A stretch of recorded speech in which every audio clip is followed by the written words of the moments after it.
our rhubarb patch. The rhubarb's not particularly happy this year. We transplanted it about 3 years ago, I guess now, to here, and we've added some plants since. There used to be a shed here, so for a long time the soil was under the shed, which of course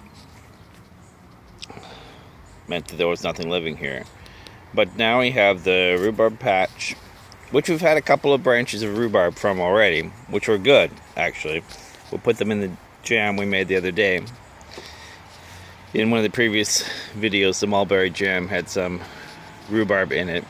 And then there's raspberry canes here at the back, climbing up the shed.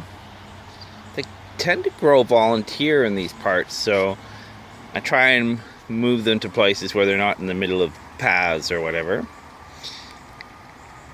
And along with the, I call them black-eyed Susans, but I'm not sure. I think they're kind of wild daisy here. They're not edible either.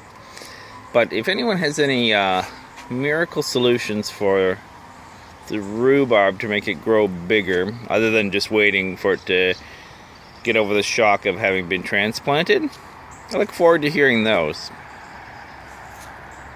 Some of you have probably seen in earlier videos the pole bean that Peter planted in the back garden here.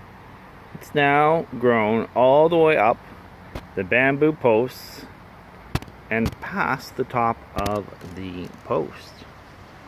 Still no beans, but when it blooms, we're definitely hoping to have a great harvest of beans off it. The rhubarb patch is recovering nicely after getting finally some rain in the last couple days, and it looks like today may in fact be another day. And here we have a large container full of flowers from the Rose of Sharon. Now, because we're going with the whole permaculture thing here, I'm trying not to use a lot of outside pesticides or fertilizers. These are going into the garden so that they can compost and be part of the, fertilizer for next year. They're going directly into the garden now. I'm just going to throw them into the garden and let them compost rather than putting them into a compost heap.